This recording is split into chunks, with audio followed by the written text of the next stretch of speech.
тръгна от момент тогава и заболя ме от тая твоя проява. Вървя отново сам по дъжда, сълзите ми показват любовта към теб и към твоите очи.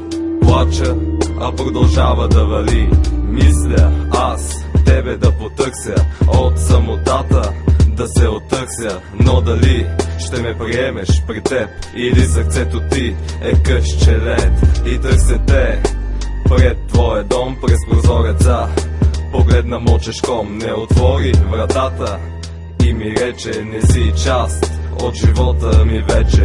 Моля те за прошка, а сега ти ми отвръщаш, не ще простя. Разбрах в този дъждовен ден, че любов вече няма за мен.